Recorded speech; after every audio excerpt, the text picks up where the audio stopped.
Forget the usual suspects, no blades, no explosives. The real surprises are the everyday items you toss in your bag without a second thought. Airports worldwide just added a fresh batch to the banned list, and they're already catching travelers off guard. Bags pulled, lines stalled, TSA agents holding up your stuff like it belongs in evidence. From LA to Tokyo, thousands of travelers are learning the same hard lesson: it should be fine no longer flies. So, here's what just got grounded and why your next innocent packing habit might be the one that gets you stopped. Most travelers treat their power bank like harmless cargo until it becomes the reason their bag gets pulled. In the past few months, airlines have faced everything from smoking overhead bins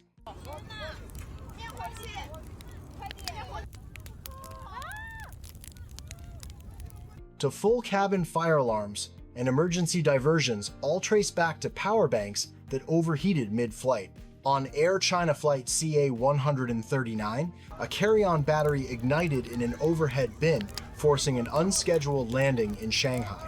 Not long after, an Indigo domestic flight in India reported flames from a passenger's backpack before takeoff. Each incident ended safely, but they all sent a universal lesson. One small battery can turn a smooth flight into a full evacuation drill. From now on, portable batteries are under close watch. They belong in your carry-on terminals, covered, clearly labeled, and within the watt-hour limits.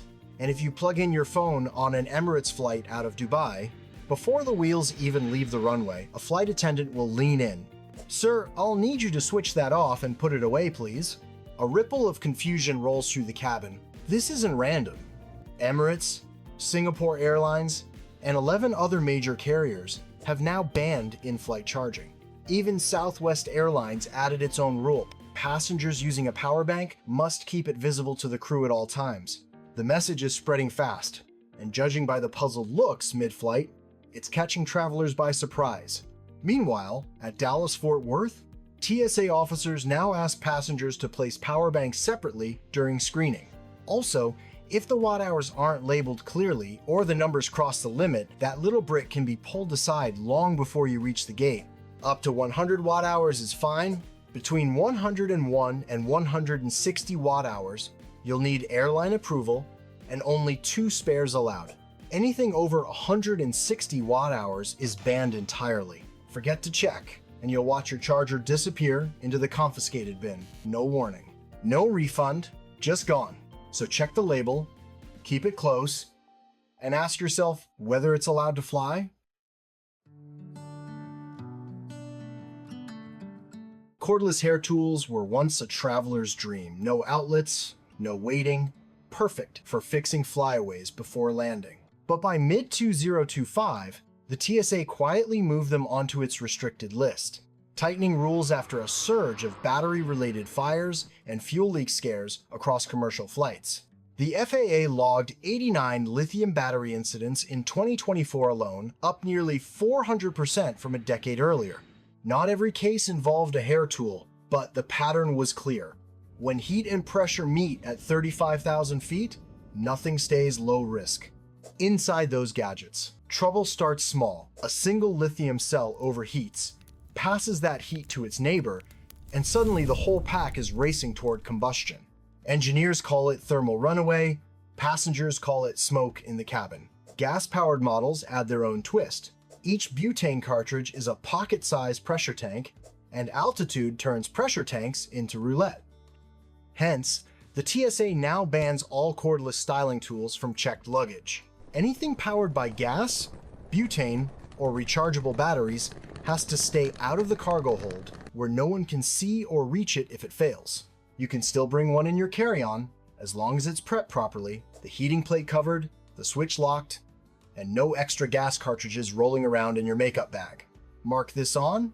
Corded tools, the plug-in kind, remain fully approved in both carry-on and checked bags, and they're far less likely to start an in-flight chemistry lesson. And maybe the smartest accessory now isn't a curler, it's a backup ponytail. Tiny, quiet, and tucked in a pocket, that's how most vape stories begin. But one careless spark or tap in the wrong spot can turn a calm flight into an unplanned drill. A vape combines three things airplanes dislike most: heat, vapor, and confined air. It's the reason they're handled with the same caution as other electronic devices, even the smallest ones. And when people forget that rule, things get messy fast. In one case, a passenger tried to take a puff in the lavatory, the alarm went off, the cabin filled with confusion, and the flight nearly turned back before landing. You set off the smoke alarm in flight. Okay, sound familiar? Yep. Okay. All right, so the reason why all of this happens is because that's a federal violation. On another, an EasyJet flight from Greece to the UK saw a vape ignite inside a passenger's carry-on while boarding. The crew contained the fire quickly, but the gate had to be evacuated before departure. The surprise comes later when the bill arrives. The FAA can issue civil penalties up to $37,000 for vaping or charging devices during a flight, and some airlines, including Delta and Alaska, have banned repeat offenders from future travel altogether. You can still bring a vape, but it stays in your carry-on, switched off, mouthpiece sealed, and any e-liquid under 3.4 ounces, 100 milliliters, in a clear plastic bag. It's a simple move that keeps both your trip and the air around you calm.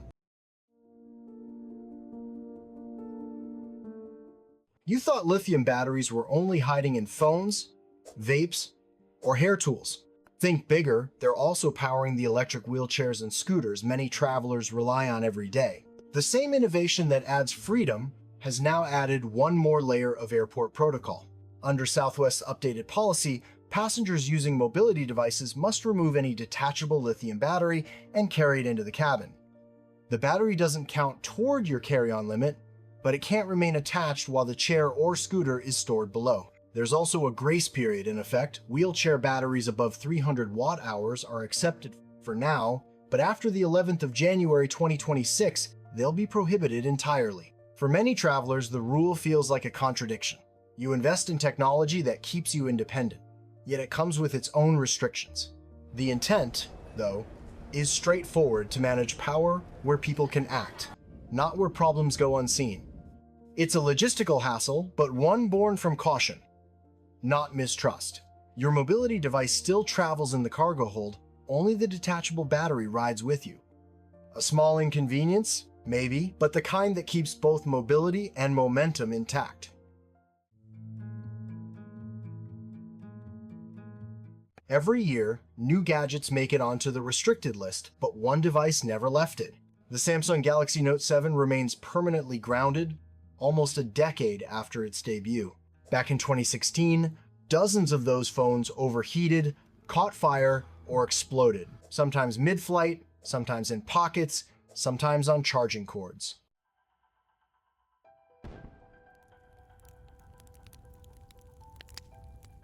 Within months, airlines worldwide banned it outright, and the US Department of Transportation made that ban federal law. Not even turned off or packed away. I know what you're thinking, that was ages ago, right? True, but it's been long enough that some travelers have actually forgotten. And honestly, if a quick reminder keeps one person from losing their flight over a relic phone, it's worth saying again, better to know than to learn the hard way. You can't check it, carry it, or mail it by air. If security spots one during screening, it's confiscated immediately. Attempting to bring it on board can mean fines, denied boarding, or even referral to federal enforcement. It's the rare case where a single model of phone earned its own lifetime no-fly status, a reminder that not every smart device ages well. Today's batteries are safer, smarter, and far better regulated. But the Note 7 is still a legend, not for what it could do, but for what it taught the industry never to repeat.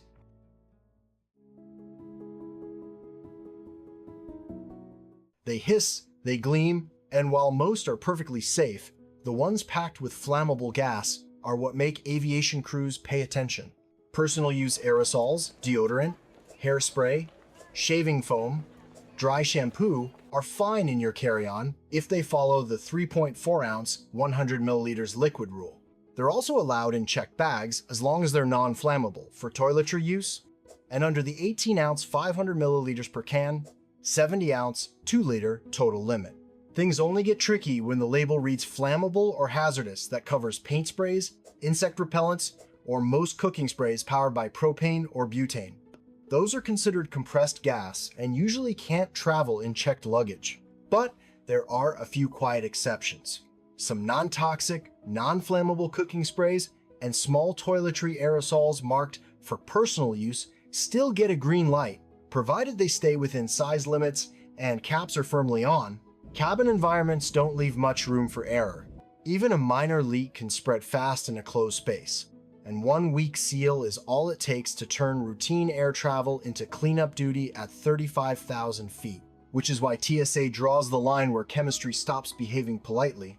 Take the Nashville bear spray incident, for example, the kind of chaos no one plans for. In April 2023, a traveler ditched a can of bear spray in an airport trash bin near the checkpoint. Moments later, a janitor accidentally punctured it, releasing a cloud of irritant gas through the terminal.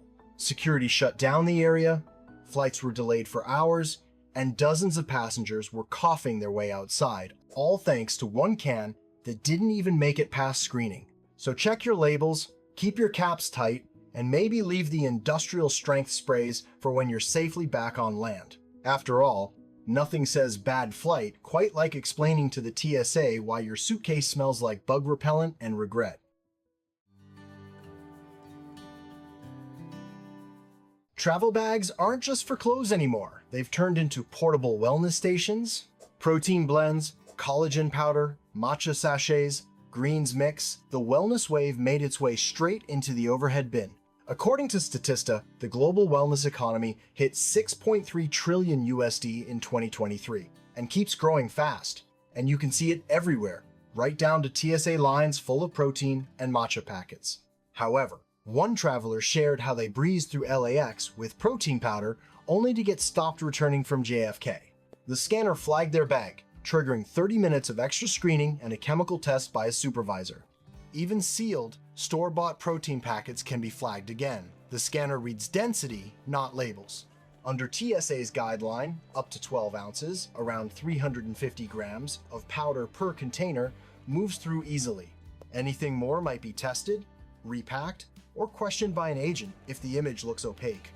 To keep your trip moving, portion your powders into smaller bags, keep them visible, and don't bother hiding your matcha under a hoodie. That trick never works. At the checkpoint, patience is the real superfood. And if someone swabs your vanilla whey for explosives, just smile. Your gains can wait. There's one item guaranteed to make every scanner stop and stare: fireworks.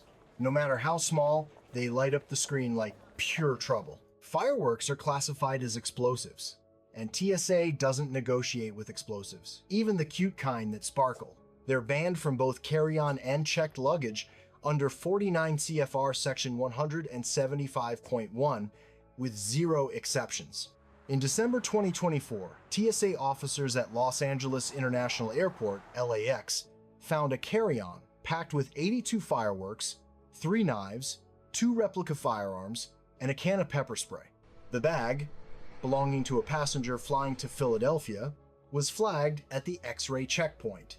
Police were called, and the LAX bomb squad confiscated the fireworks. All those things leaves one question behind. How many people still think, it's fine, they're small? Those little sticks burn hotter than metal, and if one ignites inside a sealed bag, there's no confetti, only chaos. Want to celebrate midair instead? Go digital.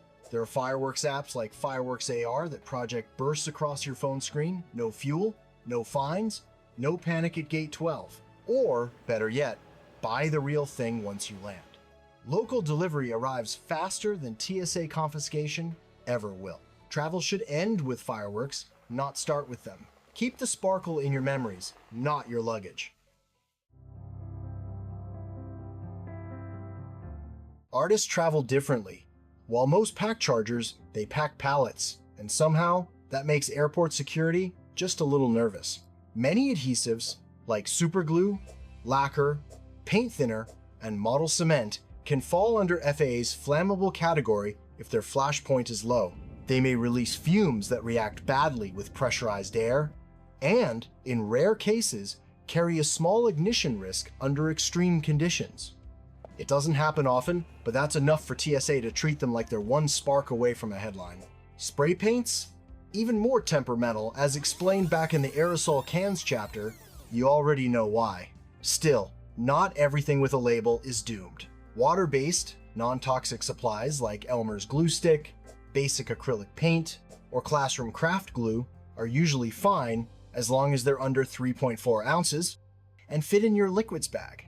Mark my words, before you pack, check the safety data sheet SDS. For each product's flashpoint, it's usually listed on the manufacturer's site. Anything at or below 140 degrees Fahrenheit, 60 degrees Celsius, is considered flammable and may be restricted or prohibited, so it's safer to leave it at home. And yes, airlines like Southwest and American generally follow TSA's lead on this. Even small amounts of model glue or thinner can get flagged if they're rated flammable. So double check each brand's policy before packing. Keep your art gear simple, your glue water-based, and your craft box small enough to survive a side eye from TSA. They may not admire your brushwork, but at least your masterpiece will make it to baggage claim in one piece.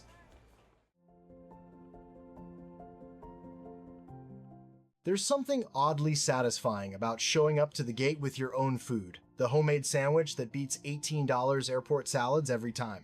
But if it's wrapped in foil, that feeling can vanish the moment your bag rolls through security. TSA's 3D imaging systems, now expanding to more airports since 2024, sometimes struggle to read dense or reflective materials. Foil reflects the scanner's signal and scatters the image. The reason a harmless lunch can suddenly look like a mystery object. TSA has advised travelers online to unwrap foil-covered food before screening to avoid delays. A quick swap can save you the awkward scene of watching an agent unfold your carefully wrapped burrito in front of 10 strangers. Love bringing your own meals? Try plastic wrap, parchment paper, or clear containers instead. They're easy for scanners to interpret, simple to reseal, and they keep food fresh without the glare. And speaking of scanners, tearing open your neatly wrapped lunch, ever wonder why they still can't figure it out?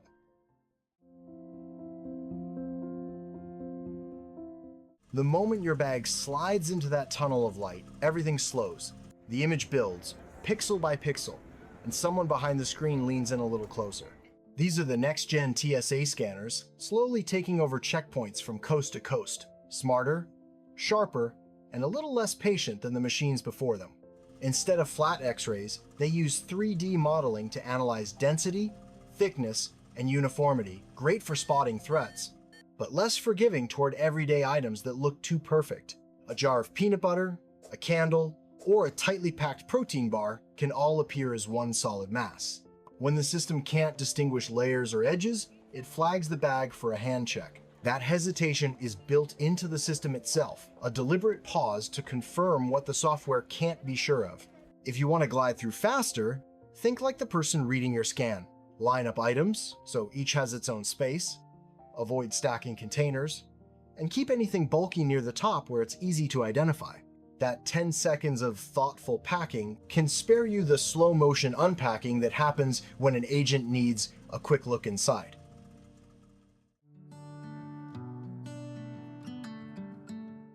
Walk through any checkpoint long enough, and you'll notice something curious. The rules don't move in straight lines. They shift, ripple, and bend like a system forever, adjusting to a question it can't quite answer. From the conveyor belt, to the plastic bin, to the scanner's slow rotation, each piece of the process exists to make a call, yet those calls rarely feel identical. One officer waves you through, another stops the same item for review. That rhythm follows a constant balancing act between trust and proof. All of it runs on the same quiet equation.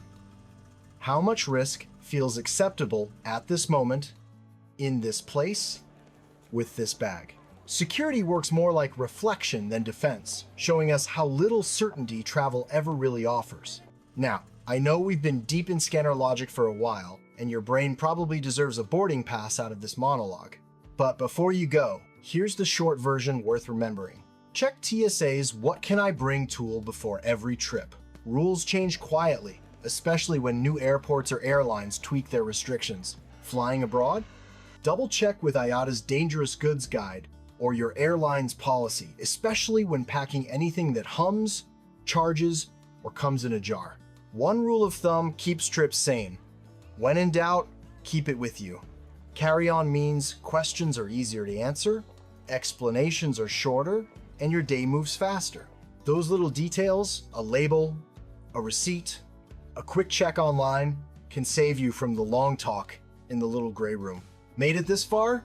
Congratulations, you've just navigated more airport rules than most travelers handle in a lifetime, and you did it sitting down. Somewhere between the scanners and the boarding gates, flying stops being a routine and turns into a skill, one you only learn by living it. Stay curious, stay calm, and maybe look twice before you zip that bag shut. That tiny pause often saves more time than any shortcut you'll find online. If this helped you dodge a fine, a delay, or a random inspection that didn't feel so random, go ahead and like the video. Drop a comment to share if something you packed ever got confiscated for a reason that still makes no sense. Those stories deserve an audience. And for smarter trips every time, hit subscribe so you'll spot the next surprise before the gate agents do. Until next time, may your flight board on time, your luggage land where you do, and your coffee stay warm past takeoff.